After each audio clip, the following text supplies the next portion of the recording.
오늘 본문 말씀 제가 읽어드립니다. 마가복음 6장 45절에서 52절. 조금 길지만 그 스토리이기 때문에 한번 쭉 읽어드릴게요. 예수께서 즉시 제자들을 재촉하사 자기가 무리를 보내는 동안에 배 타고 앞서 건너편 벳세다로 가게 하시고 무리를 작별하신 후에 기도하러 산에 가시니라.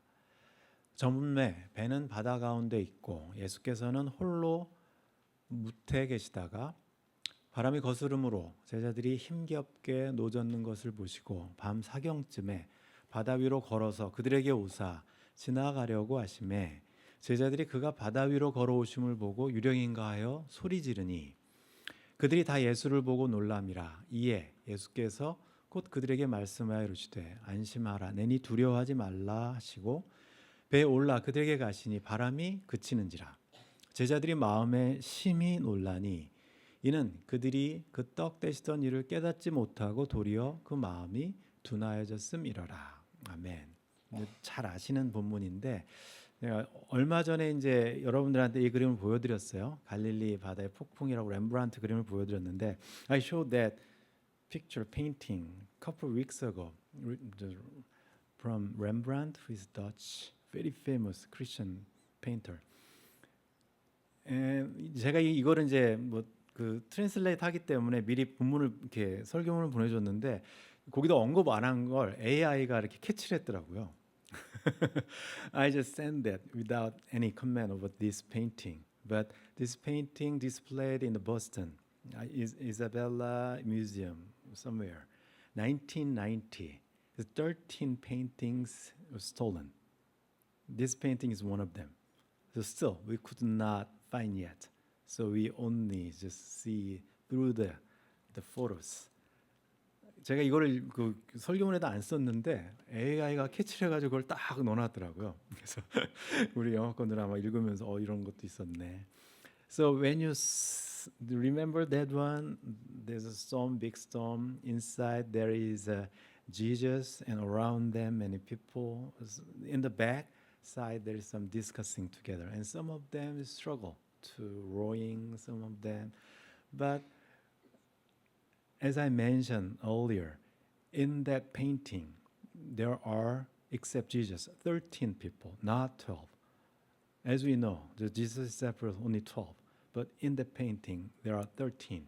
So 13 of them, one of them is not a disciple of Jesus. He just grabbed that one, the rope, and then just look at us. He is Rembrandt. He put himself in this painting and looks like asking for us, what's your answer? You are with Jesus, but you are so afraid of the storm. So how about you? So your answer, what it is. So there are 13 people except Jesus. This is very unique and very interesting painting by Rembrandt. But when we read Mark, his famous, I don't know, his skill or type of writing is a sandwich structure. Sometimes same in between there is a very important passage inside. But sometimes he repeated same extent or similar extent. 우리가 지금 방금 전에 읽어드렸던 그 본문을 보면 이 그림하고 거의 똑같아요. 그 폭풍이 일어나고 있고 제자들이 고생하고 있고 똑같은 장면을 마가는 2번 반복했어요. 다른 복음서에는 반복하지 않아요. 마가만 유별나게 우리가 샌드위치 구조로 굉장히 많이 쓰고 있고 똑같은 사건을 꼭 2번씩 반복해요. 마가는. 마태나 누가나 요한은 1번밖에 반복을 안 하는데 그럼 여기서 또 저희들이 질문하게 돼요. 왜 마가는 그 우리한테 복습시키려는 것도 아니고 2번씩 똑같은 사건 거의 똑같거든요. 오늘 여러분들 읽은 것처럼 한 가지 차이점이 있다면 예수님이 배에 타고 있었느냐 없었느냐 그 차이밖에 없어요. So there are very similar stories, very similar events. They are struggling on the night boat, on the boat, and storm, big storm. One difference is Jesus on the boat or without Jesus. Only one thing is different. Exactly, other thing is the same. So why Mark wrote this kind of writing style? Repeat it. 그래서 오늘 여러분들이 보시면서 다 아시는 이야기예요. 이 이야기는 이미 우리가 첫 번째 풍랑 왔을 때도 있었던 것도 있었고, 두 번째도 예수님이 그냥 보트 올라가시면 끝나요. 그냥 바람이 가라앉아서 모든 것이 끝나는 이야기인데, 이 이야기를 통해서 마가가 두 번씩이나 반복해서 우리한테 전달하고 싶은 게 뭔가, 어떻게 보면 마가가 기록하고 있는 기적 이야기의 마지막이기도 해요. 이제 기적보다는 이제 디베이트로 넘어가는데, 마가복음은 기적의 맨 마지막을, 기적의 첫 번째 기적이 풍랑이었거든요. 근데 기적의 마지막 기적도 풍랑이에요. 그 사이에 이미 여러 가지 기적들이 있었어요. 병자도 고치시고, 그다음에 귀신도 쫓아내시고, 그다음에 지난주에 보신 것처럼 5천 명을 먹이시고, 그리고 나서 똑같은 이제 풍랑 이야기가 나오는데, 그러면 저희들 마가복음 읽으면서 계속 마가 이 사람은 왜 이렇게 글을 썼을까? 도대체 뭘 이야기하고 싶을까를 한번 그 퀘스천 하시면서 저희들 보시면 좋습니다. 읽어드린 것처럼 이날은 엄청나게 긴 하루예요. 롱 데이예요. 제자들한테는. 지난주에 살펴봤지만 제자들은 나사렛 떠나서 그 미션, 숄턴 미션 트립 갔어요. 귀신들 쫓아내고 돌아왔어요. 좀 쉬려고 하는데 예수님이 한적한 곳으로 가자. 그래서 사람들이 너무 많으니까 한적한 곳으로 가려고 했더니만 사람들이 어느새 알고 먼저 가서 기다려요. 그래서 예수님과 제자들이 배를 내렸더니 거기서 이제 쫙 기다리고 있어요. 그날 계속, 그러니까 벌써 아침부터 시작해서 밤까지 그 일이 진행되고 있고, 밤 됐을 때 먹을 게 없어서 예수님께 너희들이 먹을 거를 줘라 그래서 5천 명을 합하면 이제 15,000명, 2만 명 되는 사람들을 서빙을 했어요. 그날에요. 하루에 일어나는 일이 굉장히 길어요.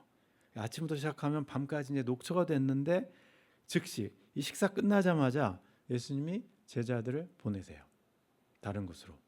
그러니까 제자들은 그날 진짜 힘들죠. 여기 갔다가 배 타고 왔는데 또 떠나고 배 타고 가야 돼요. 지칠 대로 지쳐서 배를 보내고, 제자들이 떠난 사이 예수님은 자기와 같이 있었던 그 5천 명 플러스 가족들, 그 무리들을 보내요.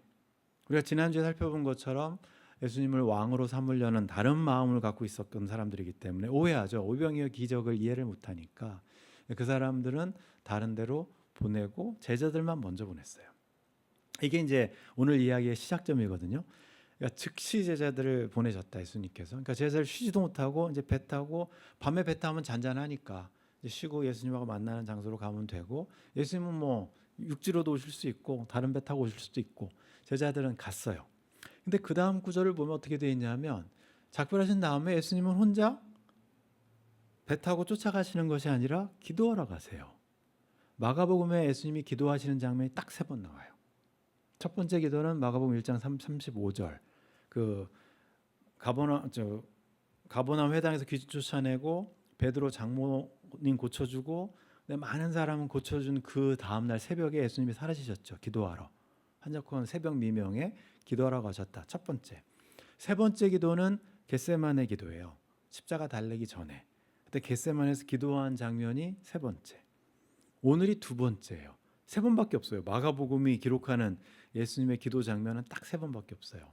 대부분 큰 기적이 일어나는 뒤거나 아니면 아주 큰 일을 앞두기 전에, 뭔가 오늘 두 번째 기도는 이 두 가지가 다 겹쳐 있는데, 뭔가 큰 오병이어의 기적을 마친 뒤에 그 다음에 앞으로 하실 더 큰 일을 준비하면서 예수님이 가서 기도하시죠.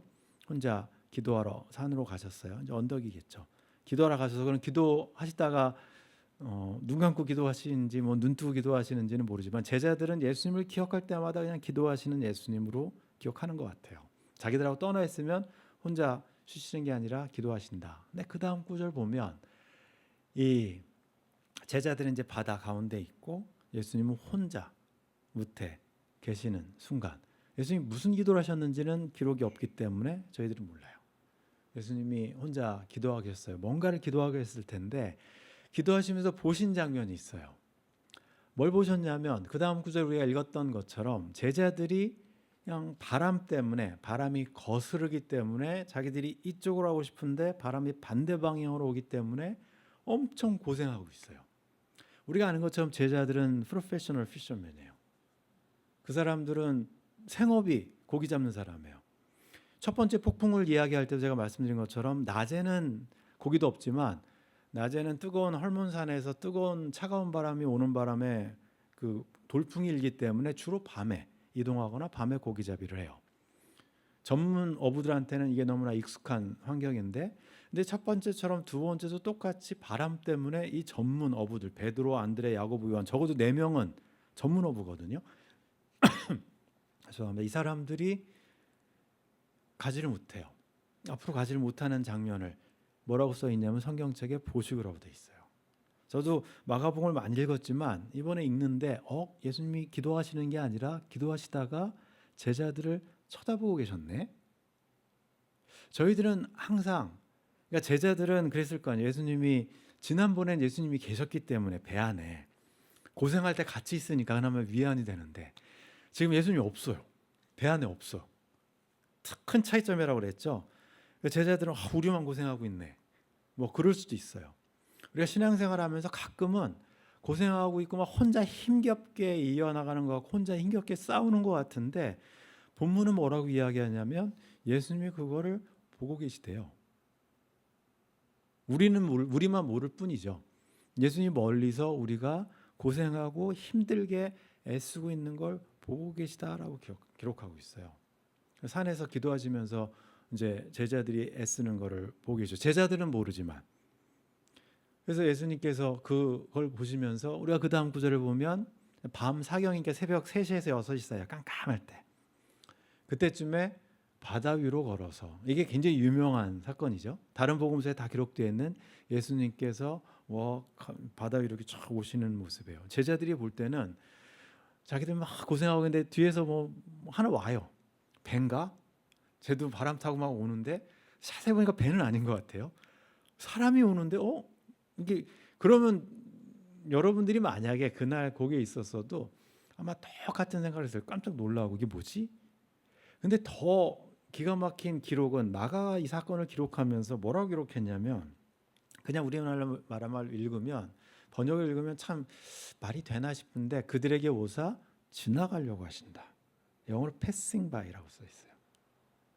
이게 물론 베드로의 시각에서 기록된 거기 때문에 베드로가 볼 때는 자기들이 힘겹게 하고 있는데 저쪽 그냥 슉 지나가는 것처럼 보이니까, 제자들의 관점에서 베드로가 마가한테 이야기할 때 생생하게 얘기해서, 내가 그날 고생하고 있는데 뭐가 쑥 지나가려고 그랬어. 지나가려고 해. 이제 그렇게 표현한 걸 수도 있어요. 근데 저희들이 이제 학자들이 이 구절을 볼 때는 이 지나가려고 하는 거에 굉장히 초점을 맞춰요. 왜냐면 이거는 구약과 신약에서 몇 번 쓰이지 않는 표현이기 때문에 그래요. 사람들이 지나갈 때는 이걸 잘 안 써요. 지나가려고 한다, passing by라고 쓰는 이 단어를 쓸 때는 구약이나 신약에서 특별한 경우만 사용되는 단어예요. 예를 들면 이제 엑소더스, 우리가 출애굽기라 읽을 때 출애굽기 후반부를 읽다 보면 35장인데, 모세가 산에 올라가 40일 동안 기도하고 있는 중에 밑에 백성들이 하나님을 배반하고, 그러니까 골든 캡이라고 그러죠. 황금 송아지 만들고 막 그러는 장면이 나와요. 그래서 하나님이 그것을 보고 이제 다 쓸어버리겠다 그러니까 모세가 그러면 안 된다고, 하나님 요거 얻어먹는다고, 다 구출해놨다 이 사람 다 죽이면 이방 나라 사람들한테 너네 신은 이상하다 막 그럴 거 아니냐고 하나님한테 이제 모세가 막 이해하고 이렇게 실강해하는 장면이 나와요. 그리고 나서 모세가 아주 하면 안 되는 기도를 하는 게 한 번 있어요. 굉장히 위험한 기도를 모세가 해요. 모세가 뭐라고 기도하냐면, 하나님, 내가 하나님 기도하다 보니까 좀 얼굴 좀 나한테 보여주셔도 되겠습니까? 이름은 알겠는데 얼굴을 본 적이 없어요. 모세가 이름은 들었으니까. 그래서 얼굴 좀 보여주세요. 그렇게 하고 이제 모세가 아주 위험스러운 기도를 하죠. 잘못하면 죽는데, 모세가 기도를 했을 때 하나님이 뭐라고 대답해 주냐면, 얼굴을 보면 너무 위험하다. 대신 내가 지나갈 텐데, 여기 지나갈 때라고 나오죠. passing by. 그러니까 이 표현은 신적인 임재가 있을 때 등장할 때 쓰는 표현이에요. 아무 사람들이 지나갈 때 쓰는 표현이 아니고, 하나님께서 모세에게 말씀하세요. 내가 지나갈 때 널 가리고 너는 등은 보여줄게. 전면이 아니고. 안 그러면 너 죽어. 이거거든요. 그러니까 지날 때까지 손으로 너를 덮어주겠다. 출애굽기 33장에 보면 모세와 하나님과의 대면 장면에서 모세가 하나님한테 요청했던 것을 하나님이 들어주면서 지나가시는 장면에서 이렇게 이야기하세요. 구약에서 쓰이는 특별한 용법이에요. 이거는 그냥 사람이 지나갈 때 쓰는 용법이 아니고 욥기를 보면 욥이 기도할 때 이렇게 기도해요. 그가 내 앞으로 지나가시나 내가 보지 못한다. 하나님이 지나가시지만 내가 볼 수 없었다. 욥도 이렇게 기록하거든요. 그러니까 신적인 임재가 지나갈 때 쓰이는 표현이에요. 지난번에 저희랑 열왕기 보면서 엘리야 같이 공부하셨죠. 엘리야가 호렙산에 올라가 손자 막 기도하죠. 그때 하나님이 그러면 내가 나를 보여줄 텐데 하고 나오는 장면이 천둥이 치고 번개가 치는데 하나님이 지나가시는데 엘리야가 못 봐요. 그때도 똑같은 표현이 나와요. 하나님이 임재하시고 지나가시는데 엘리야는 보지 못하고 대신 보지 못하니까 하나님이 세밀한 음성으로 보지 못하니까 듣게 해주는 거죠. 하나님이 지나가시지만 못 본다는 얘기예요. 이 지나가시도록이라는 표현은 마가가 우리가 오병이어 사건 볼 때도 외로운 곳, 외딴 곳, 5,000명, 12광주리, 그다음에 다섯 개 떡과 2마리 물고기 언어 장치들을 심어놨다고 그랬잖아요. 마가복음은 그냥 저도 읽다가 놓치는 부분들이 있는데 마가의 언어 장치들은 우리로 하여금 지금 예수님께서 하나님의 존재가 돼서 지금 제자들에게 임재하시려고 다가오고 계시다라고 쓰고 있는 거예요. 제자들 입장에서는 지나가는 것처럼 보일지 모르지만 마가의 입장에서는 하나님께서 제자들에게 임재하고 계시는 장면을 쓰고 있죠. 근데 제자들은 그 모습을 보고 엘리야가 못 보는 것처럼 예수님이 걸어온 걸 보고 기겁을 하죠. 유령밖에 아니니까. 아마 여러분들이 배 타고 있어서 놀랐을 거예요. 뭐가 오는데 배가 아니고 사람이 이렇게 쑥 오면 이거 완전히 귀신이잖아요. 제자들도 똑같이 아마 베드로가 마가한테 이거 얘기하면서 내가 그날 얼마나 놀랐는지 아니.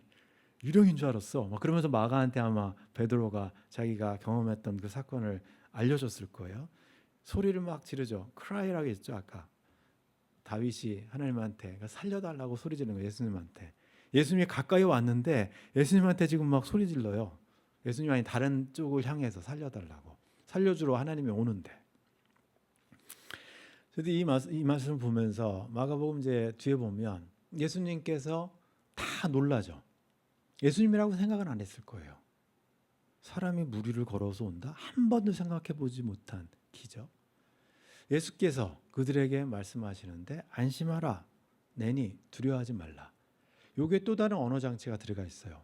그러니까 마가복음 읽으실 때 우리가 숨은 그림 찾기처럼 마가가 가끔씩 툭툭 이렇게 심어놓은 어떤 언어 장치들이 있어요. 이것도 우리가 그냥 영어로는 it is I라고 돼 있고 나다. 이게 뭐 문제가 안 되잖아요.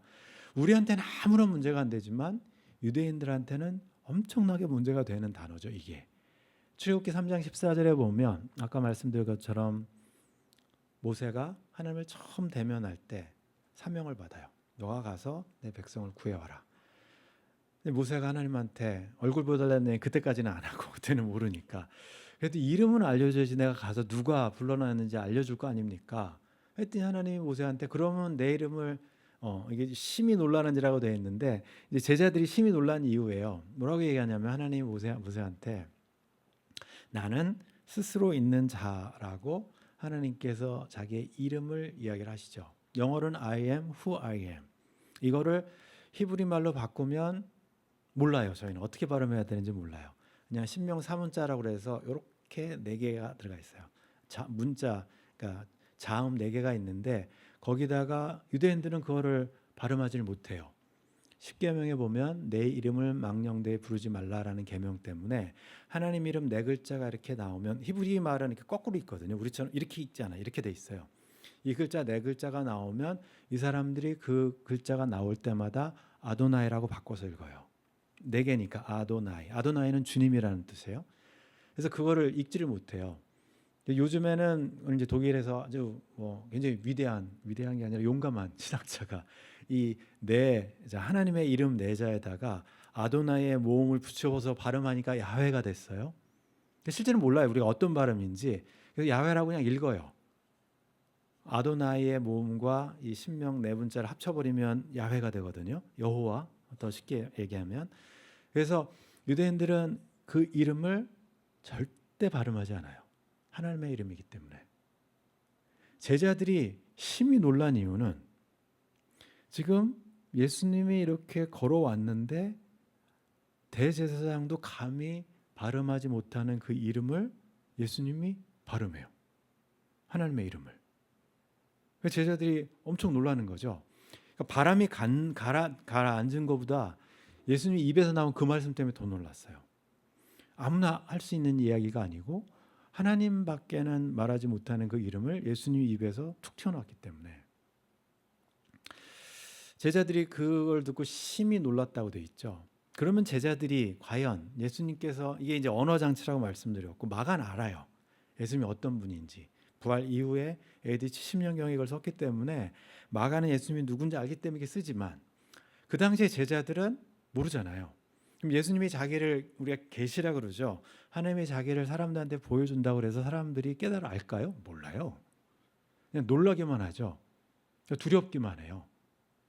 제자들 오병이어가 방금 전에 있었는데 숨겨진 언어 장치들과 12광주리와 5천 명을 이해를 못했죠. 다른 사람들과 똑같이. 그날도 그 떡대지선 일 기억 못하고 마음이 둔해져 있기 때문에 모르는 거예요. 마가가 저희들한테 이런 기록을 남겨주면서 뭘 알려주고 싶었을까? 우리 이제 그 다음 구절도 보면 제자들이 마음이 둔하여서 알지 못했다. 지금까지 마가가 첫 번째 풍랑 속에 드러난 기적 더불어서 야이로의 딸도 살려주고 귀신도 쫓아내고 5천 명도 먹이고 그래서 마가가 알려주고 싶은 것은 예수님이 풍랑을 잔잔케 하시는 그런 능력 있는 분이다. 병을 고칠 수 있는 분이다. 귀신을 쫓아낼 수 있는 분이다. 5천 명도 먹일 수 있는 분이다. 그런 능력 있는 분이다를 알려주려고 기적 이야기를 한 게 아니에요. 물론 그거는 기본이죠. 그 기적을 통해서 마가가 알려주고 싶은 건 예수님이 어떤 존재인지를 알려주고 싶은 거예요. 예수님이 만약에 병 치유자였으면 그냥 사람만 다 고쳐주면 돼요. 근데 몇 명만 고쳐주고 몇 귀신들만 쫓아내고 근데 특별한 행동들을 하시면서 그 예수님을 따르는 사람들로 하여금 기적을 통해서 예수님이 누군지 알아채라고 알려주는 거예요. 기적의 목적은 예수님이 능력이 있음을 알려주려는 것, 그거는 베이직이고 그런 특별한 능력을 통해서 자연을 주관하시는 창조주, 귀신을 제어하실 수 있는 영적인 능력, 질병을 치유하시는 치료자, 그런 하나님이심을 알려주는 거죠. 예수님이 하나님을 알려주려고 기적을 설명해 주는 거지 예수님이 능력이 있다고 기적을 보여주는 건 아니에요. 기적의 목적은 예수님이 어떤 분이신지를 우리한테 알려주기 위한 장치예요. 근데 사람들은 기적에 몰두하죠. 내가 아프면 아니면 내가 누가 귀신 들렸으면 특별한 도움이 있으면 그거에 몰두하다 보니까 실제로 기적을 행하시는 분의 존재에 대해서는 저희들이 까먹어요. 마가복음 제자들이 그 기적을 다 경험했는데 마음이 둔해져서 예수님이 어떤 분인지를 모른다.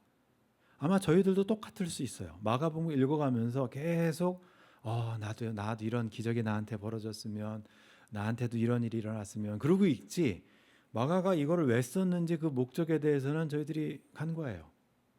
마가가 전달하고 싶은 거는 하나님이 예수님이라는 인간 속으로 들어오셔서 예수님이 하나님이 되셨다. 마가복음의 제목이 그거잖아요. 하나님의 아들 예수 그리스도 복음의 시작. 예수님이 하나님 되심을 저희들에게 다가오심을 쓰는 게 마가복음의 제목이고 주제인데 저희는 이제 곁다리에 더 이렇게 막 목매고 있죠. 나한테 필요한 구절들을 얻느냐고. 실제 마가는 그걸 위해서 우리에게 마가복음을 쓴 건 아니니까. 우리가 보면 마가복음의 주제는 하나님의 아들이 예수 그리스도시고 예수 그리스도가 하나님의 모습으로 우리에게 다가오셔서 하나님의 나라를 우리에게 보내주시고 만드셨다. 그게 기쁜 소식이다. 그걸 깨달아 알게 하는 거고 아직 제자들은 그리고 마가복음을 아직까지 읽어온 사람들도 그걸 모를 수 있어요. 이사야서 보면 하나님이 이사야를 통해서 말씀하시죠.